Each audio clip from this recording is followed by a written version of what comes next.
नमस्कार साथियों, हमारे यूट्यूब चैनल में आप सबका बहुत बहुत स्वागत है। दोस्तों, आज मैं क्लास 9th के साइंस में चैप्टर 9 है। चैप्टर 9 में बल तथा गति के नियम, force and law of the motion, इसके बारे में चर्चा होगा। दोस्तों, तो अगर दोस्तों आप सबने हमारे यूट्यूब चैनल को अभी तक सब्सक्राइब नहीं किया है तो हमारे यूट्यूब चैनल को सब्सक्राइब कीजिएगा, शेयर कीजिएगा, लाइक कीजिएगा। दोस्तों, तो चलिए शुरू करते हैं। दोस्तों, चैप्टर है बल तथा गति के नियम, यानी force and law of motion. तो दोस्तों, आपने तो मोशन अध्याय 8 में तो पढ़ लिया। अब जो है फोर्स और लॉ ऑफ द मोशन दोनों इसमें कंबाइंड होके पढ़ा जाएगा। पिछले अध्याय में हमने एक सरल रेखा में वस्तुओं की स्थिति, वेग तथा त्वरण के आधार पर वस्तु की गति का वर्णन किया। हमने देखा कि ऐसी गति में कभी एक रूपता होती है तथा कभी नहीं होती है। लेकिन अभी हमने ये चर्चा नहीं की कि गति का कारण क्या होता है। गति का कारण क्या होता है? समय के साथ वस्तु की चाल क्यों बदलती है? समय के साथ वस्तु की चाल क्यों बदलती है? क्या सभी प्रकार की गतियों का कोई कारण होता है? यदि ऐसा है तो इस कारण का स्वभाव क्या है? इस अध्याय में हम ऐसी ही सभी जिज्ञासाओं को बुझाएंगे। सदियों से गति और इसके कारणों में ने वैज्ञानिकों और दार्शनिकों को उलझा रखा था। फर्श पर रखी एक गेंद को धीमे से ठोकर लगाने पर वह हमेशा के लिए गतिशील नहीं रहती। ऐसी परिस्थितियों से यह पता चलता है कि किसी वस्तु की विरामावस्था ही उसकी स्वाभाविक अवस्था है। किसी चीज की जो है विरामावस्था है वह उसकी वास्तविक स्वाभाविक अवस्था होती है। ऐसी मान्यता तब तक बनी रही जब तक कि गैलीलियो और आइजक न्यूटन ने वस्तुओं की गति के बारे में एक पूर्णतः भिन्न संकल्पना प्रस्तुत की। अपने प्रतिदिन के जीवन में हम देख सकते हैं कि एक स्थिर वस्तु को गति देने के लिए या गतिशील वस्तु को रोकने के लिए हमें कुछ प्रयास करना पड़ता है, यानी कुछ करना पड़ता है उसको कुछ। सामान्य भाषा में इसके लिए हमें शारीरिक प्रयास करना पड़ता है तथा हम कहते हैं कि किसी वस्तु को गति की अवस्था में लाने के लिए हमें उसे खींचना पड़ता है, ढकेलना पड़ता है या ठोकर लगाना पड़ता है, ऐसा कह सकते हैं। यानी कि किसी वस्तु कोई स्थिर है तो उसको गति में लाने के लिए हमें एक बल लगाना पड़ता है, या गतिशील है तो उसको रोकने के लिए हमें बल लगाना पड़ता है, खींचना पड़ता है।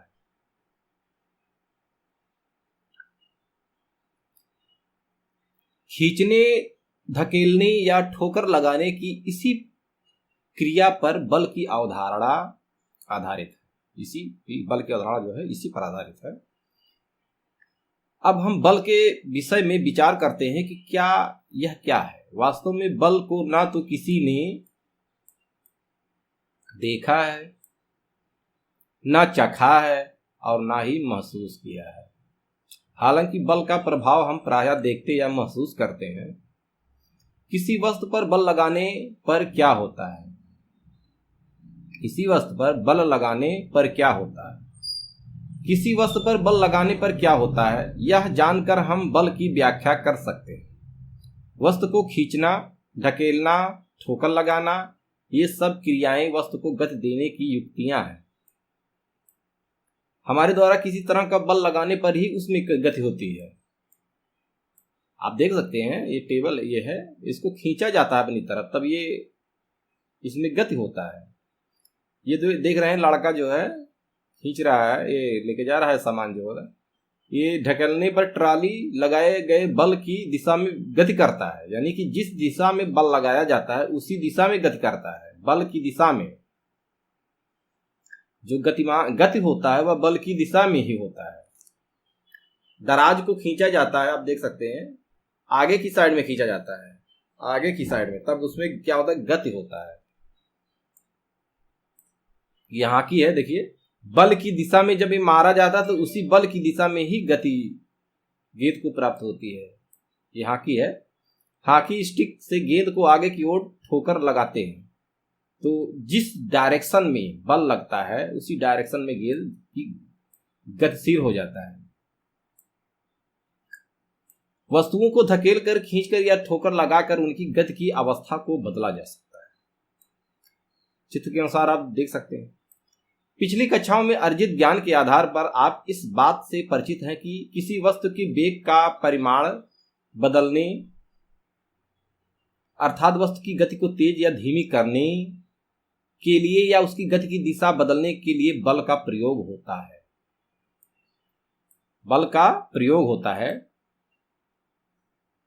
आप यह भी जानते हैं कि किसी बल के प्रयोग द्वारा वस्तु का आकार या आकृति भी बदली जा सकती है। यानी बल लगा करके जो है, स्प्रिंग है दोस्तों, स्प्रिंग को खींचेंगे तो बढ़ता है, यानी बल की दिशा में जो है गति होता है, बल बढ़ता है और छोड़ देते हैं फिर उसी अवस्था में आ जाता है। रबर है, उसको भी खींच के उसका जो है अवस्था हम बदल सकते हैं, उसकी आकृति बदल सकते हैं, छोटा बड़ा कर सकते हैं। तो ये उदाहरण है। आप देख सकते हैं एक बाल कह सकते हैं या गुब्बारा कह सकते हैं, तो यदि भरा हुआ है तो उसको जब दबाते हैं दोस्तों तो उसकी जो है आकृति जो होती चेंज होती रहती है और छोड़ देते हैं फिर आ जाती है। यानी बल लगाने पर स्प्रिंग फैलती है, बल लगाने पर गोलाकार गेंदा अंडाकार हो जाता है, यानी आकृति भी बदल रही है। संतुलित और असंतुलित बल, संतुलित और असंतुलित बल, संतुलित और असंतुलित बल। चित्र 9.3 में लकड़ी का एक पिंड एक समतल मेज पर रखा हुआ है। दोस्तों ये समतल मेज है, इस पे रखा हुआ एक लकड़ी का पिंड है। चित्र में दर्शाए हुए दो धागे x और y, जो दो धागा है x और y, अगर y के विपरीत सिरों से जुड़े हैं, अगर हम किसी बल द्वारा धागे x को खींचते हैं तो पिंड दाहिनी ओर खिसकना शुरू हो जाती है। उसी प्रकार अगर हम धागे y को खींचते हैं तो पिंड बाईं ओर खिसकना शुरू हो जाती है। लेकिन अगर पिंड को दोनों ओर से समान बल द्वारा खींचा जाता है तो ऐसी दशा में पिंड गति नहीं करता, यानी कि उसकी दोनों स्थिति में जो है लेफ्ट राइट साइड से दोनों अगर जो बल लगाया जाए तो किसी भी डायरेक्शन में गति नहीं करेगा अगर जो समान बल लगाया जाए तो। इस तरह के बलों को क्या कहते हैं? असंतुलित बल कहते हैं। यानी कि इस तरह के बलों को असंतुलित नहीं संतुलित बल कहते हैं, यानी कि न्यूट्रल का कंडीशन बन रहा है, यानी कि जितना बल से खींचा जा रहा है उतनी बल से जो है उसके विपरीत दिशा में भी खींचा जा रहा है, तो यह संतुलित बल है। तथा यदि गति की अवस्था को परिवर्तित नहीं, चित्र में आप देख सकते हैं यहाँ पे जो है इस डायरेक्शन में ये ढकेल रहे हैं और इस डायरेक्शन में ये कर रहे हैं, संतुलित बल हो गया। ये इस डायरेक्शन में कर रहे हैं, ये इस डायरेक्शन में कर रहे हैं, ये इस डायरेक्शन में कर रहे हैं, ये इस डायरेक्शन में, संतुलित बल हो गया, करता है। अब एक ऐसी अवस्था की कल्पना करें जिसमें भिन्न परिमाण के दो विपरीत बल, यानी भिन्न परिमाण के मैग्नीट्यूड, जिसमें भिन्न परिमाण के दो विपरीत बल हो। भिन्न परिमाण मतलब एक समान ना हो, कुछ कम हो कुछ ज्यादा हो, डिफरेंट हो। इस अवस्था में पिंड अधिक बल वाली दिशा में खिसकना शुरू कर देता है। दोस्तों आपको मैं बताया ही कि जो दो डायरेक्शन में बल लग रहा है उसके विपरीत डायरेक्शन में, तो जिस डायरेक्शन में ज्यादा बल लग रहा है वह उसी डायरेक्शन में गतिशील हो जाएगा। तो यानी कि पिंड अधिक बल वाली दिशा में खिसकना शुरू करेगा, ऐसा आप कह सकते हैं। इस प्रकार दोनों बल संतुलित नहीं है, इस प्रकार से बल जो है संतुलित नहीं है, यानी बैलेंस्ड नहीं है। और संतुलित बल पिंड के खिसकने की दिशा में कार्य करता है, यानी कि असंतुलित बल जो है पिंड की दिशा के खिसकने की दिशा में कार्य करता है, यानी कि कार्य की जिस दिशा में बल लग रहा है दोस्तों उसी दिशा में कार्य होता है। बल की दिशा में जितना विस्थापन होता है, यानी कि कार्य किया गया कार्य हुआ तो बल गुणे विस्थापन। इससे यह पता चलता है कि किसी भी पिंड पर लगने वाला असंतुलित बल उसे गति प्रदान करता है। क्या होता है जब कुछ बच्चे एक बक्से को खुरदरे फर्श पर धकेलने की कोशिश करते हैं। यदि वे कम बल के साथ धकेलते हैं तो बक्सा नहीं खिसकता, क्योंकि घर्षण बल जो लगता है दोस्तों, आप कह सकते हैं घर्षण बल भी लगता है। आप जिस डायरेक्शन में बल लगाते हैं उसके विपरीत दिशा में घर्षण बल भी लगता है। तो अगर जो आपका बल उस घर्षण बल से ज्यादा है तभी वह आपके बल की दिशा में वह वस्तु गतिशील होगा।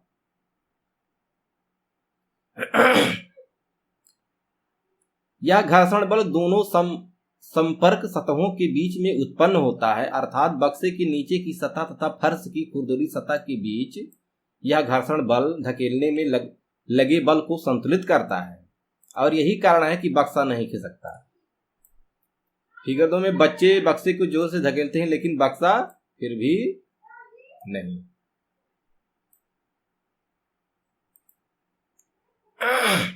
नहीं खिसकता।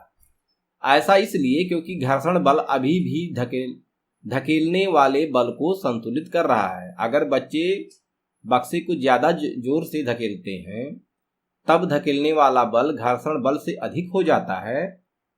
यहां असंतुलित बल कार्य करता है, इसलिए क्योंकि असंतुलित बल जो है कार्य करने लगता है, आपका बल जो है जो ज्यादा है। जब हम साइकिल चलाते हैं तो यह क्या होता है, पैडल चलाना बंद करने पर साइकिल की गति धीमी होने लगती है। ऐसा इसलिए होता है दोस्तों क्योंकि घर्षण बल वहां पे काम करता है उसकी विपरीत डायरेक्शन में। क्योंकि घर्षण बल गति की दिशा के विपरीत दिशा में कार्य करता है, साइकिल को गति में रखने के लिए हमें फिर से पैडल चलाना पड़ता है। इस अवस्था में ऐसा प्रतीत होता है कि किसी वस्तु को सतह गतिशील बनाए रखने के लिए एक असंतुलित बल की आवश्यकता होती है। यद्यपि वह बल बिल्कुल गलत है। कोई वस्तु समान वेग के साथ केवल तभी गतिशील रह सकती है जब उस पर लगने वाला बल बाह्य तथा घर्षण संतुलित होता है। यानी कि कोई वस्तु समान वेग से के साथ केवल तभी गतिशील रह सकती है, जब उस पर लगने वाला बल, कौन सा बल है, बाह्य बल तथा घर्षण बल, यानी ये संतुलित होते हैं। ये दोनों बल क्या है, संतुलित होते हैं तथा वस्तु पर कोई नेट बाह्य बल कार्य नहीं करता।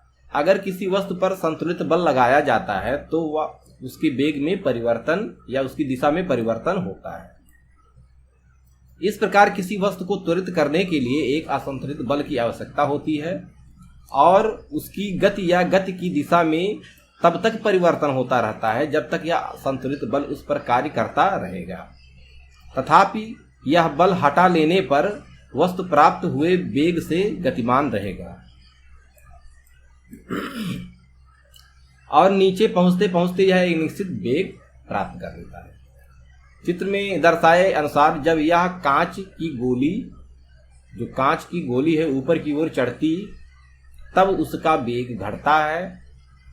सी में दोनों ओर से एक आदर्श घर्षण रहित आनत तल एक गोली स्थिर है।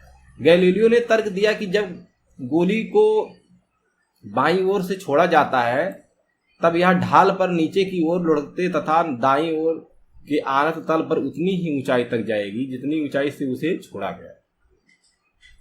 यदि दोनों ओर के तलों के झुकाव समान है तो गोली उतनी ही दूरी चढ़ेगी जितनी दूरी वह लुढ़की थी। अगर दाईं ओर के आनत तल के कोण को धीरे धीरे कम किया जाए तो गोली को मूल ऊंचाई प्राप्त करने के लिए अधिक दूरी तय करनी होगी।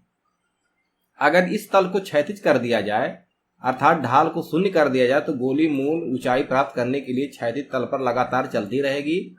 यह गोली पर लगने वाला असंतुलित बल शून्य है। इस प्रकार यह ज्ञात होता है कि गोली की गति को बदलने के लिए असंतुलित बाह्य बल की आवश्यकता होती है, लेकिन गोली की आप देख सकते हैं। कहने का मतलब यह है कि अगर जो गोली यहां से छोड़ा जाए दोस्तों तो यह उसी ऊंचाई पर जो है चढ़ेगी जब तक कि जो है जो एंगल जिस एंगल पे छोड़ा जाता है दोस्तों, जिस एंगल पे छोड़ा गया है, यानी कि जो ये आनत तल है दोस्तों, ये तल जो है और ये तल दोनों एक एंगल पे हैं तो यहां से जितनी ऊंचाई से छोड़ा गया है ये उतनी ऊंचाई तक दोस्तों चढ़ेगा। तो आप देख सकते हैं कि यहाँ से छोड़ा जा रहा है, ये यहाँ पे आप देख सकते हैं, इसको अलग अलग जो है एंगल को घटा बढ़ा करके हम इस चीज को सिद्ध कर सकते हैं।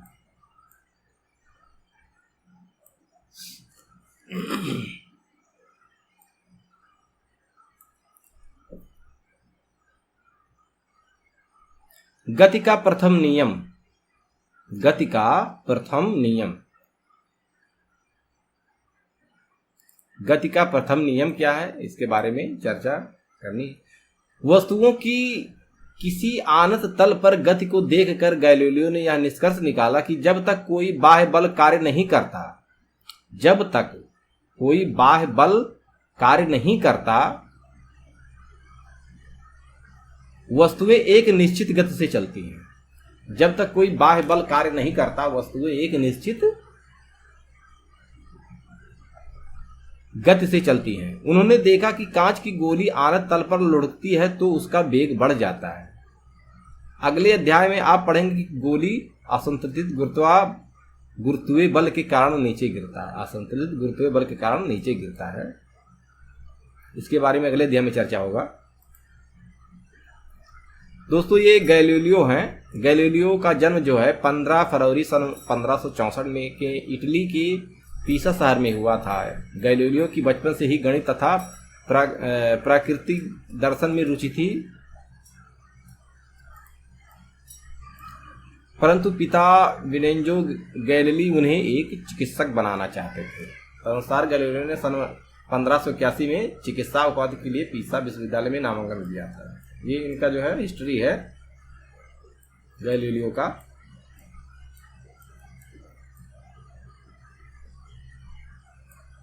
को एक रूप बनाए रखने के लिए किसी नेट बल की आवश्यकता नहीं होती। वास्तविक अवस्था में शून्य असंतुलित बाह्य बल प्राप्त करना कठिन है। वास्तविक अवस्था में शून्य असंतुलित बाह्य बल प्राप्त करना कठिन है। ऐसा गति की विपरीत दिशा में लगने वाले घर्षण बल के कारण होता है।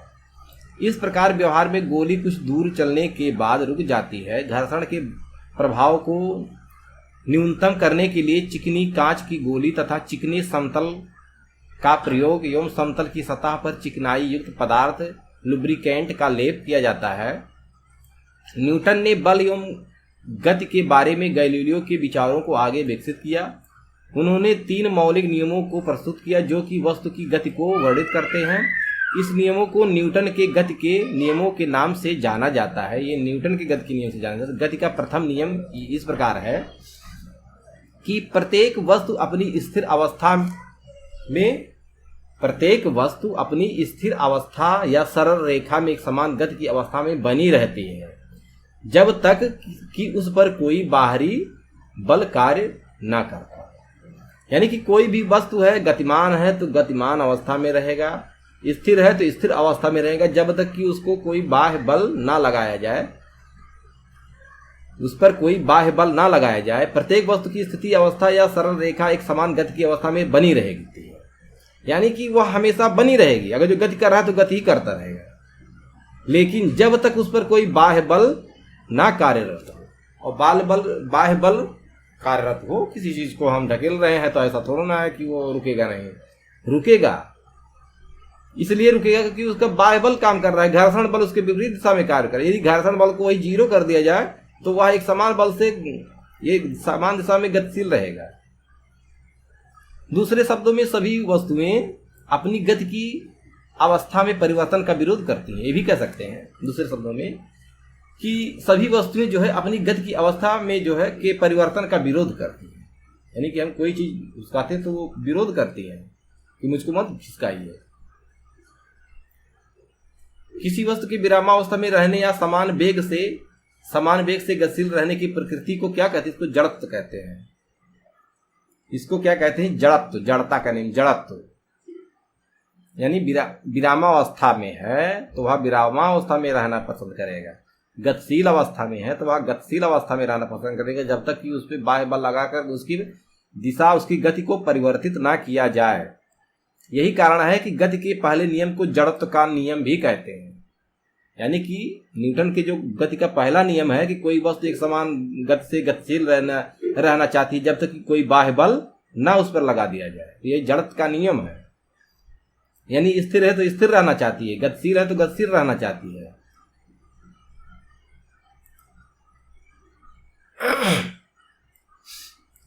किसी मोटर गाड़ी में यात्रा करते समय होने वाले अनुभव की व्याख्या जड़त्व के नियम द्वारा की जा सकती है। सीट के सापेक्ष हम तब तक विरामावस्था में रहते हैं जब तक कि मोटर गाड़ी को रोकने के लिए ब्रेक नहीं लगाया जाता है। यानी कि हम गतिशील हैं लेकिन हमने सीट पर बैठे हुए हैं, और यदि ब्रेक लगाया जाए तो हमारे जो है जड़त्व में प्रभाव, हमारे जो अवस्था है, हमारा जो है विरामावस्था है या गतिशील अवस्था है, उस पर जो है झटका लगता है अगर जो कोई गाड़ी रोक दिया जाए एक बैग। यानी कि हम जो है उसी गति से गतिशील हम भी होते हैं, लेकिन लगने पे जो है हमारा शरीर जो है विरोध करता है उस गति का। यानी हम जिस अवस्था में है उसी अवस्था में रहना पसंद करते हैं।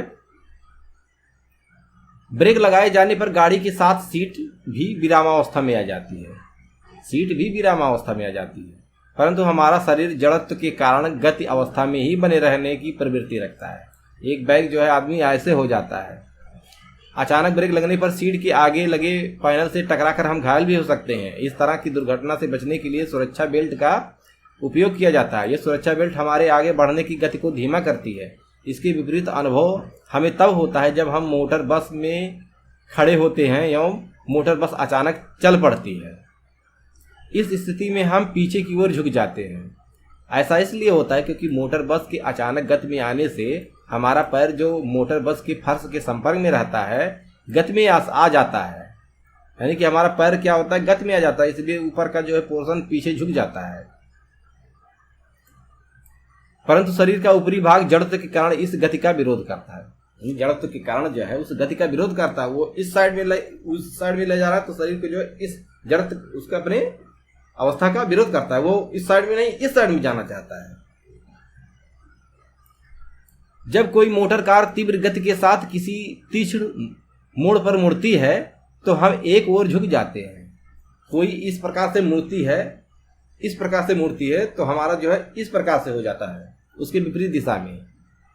जब कोई मोटर कार तीव्र गति से साथ किसी तीक्ष्ण मोड़ पर मुड़ती है तो हम एक ओर झुक जाते हैं। इसे भी जड़त्व के नियम से समझा जा सकता है। हमारा शरीर अपनी एक सरल रेखीय गति को बनाए रखना चाहती है। जब मोटर कार की दिशा को बदलने के लिए इंजन द्वारा एक असंतुलित बल लगाया जाता है तब हम अपने शरीर के जड़त्व के कारण सीट पर एक ओर झुक जाते हैं। एक वस्तु तब तक अपनी विरामा अवस्था में रहेगी जब तक कि उस पर कोई असंतुलित बल नहीं लगा। यानी कि एक वस्तु जो है तब तक विरामा अवस्था में रहेगी जब तक उस पर कोई असंतुलित बल नहीं लगाता। इसे निम्न गतिविधि द्वारा प्रदर्शित किया जाता है।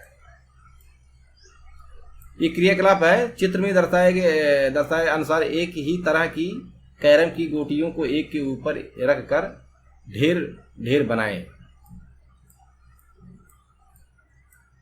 एक अन्य गोटी या स्ट्राइक को अपनी उंगलियों से तीव्र गति से क्षैतिज झटका देकर ढेरी की सबसे नीचे वाले गोटी पर टकराएं।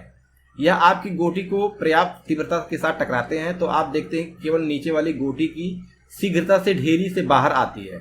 नीचे वाली गोटी के बाहर आ जाने के बाद शेष गोटियां अपने जड़त्व के कारण लंबवत दिशा में नीचे की ओर गिर जाती हैं। इस प्रकार से दोस्तों देख सकते हैं कि ये नीचे वाला खिसक गया और ऊपर वाला जो है अपने जड़त्व के कारण गिर गया।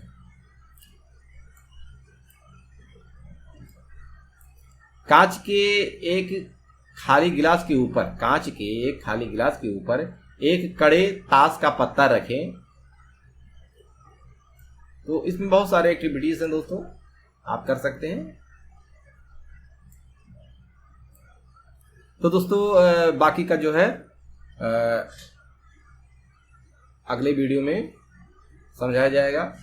तो दोस्तों अगर जो हमारी वीडियो पसंद आई हो तो हमारे वीडियो को लाइक कीजिएगा, शेयर कीजिएगा और हमारे यूट्यूब चैनल को सब्सक्राइब कीजिएगा। इसी के साथ जो है पार्ट सेकंड में मिलेंगे इसी बल और बल जो का चैप्टर जो है चैप्टर 9 में जो है ये पार्ट 1 समझिए और पार्ट 2 जो है अगले वीडियो में समझाया जाएगा। इसी के साथ दोस्तों जय हिंद जय भारत।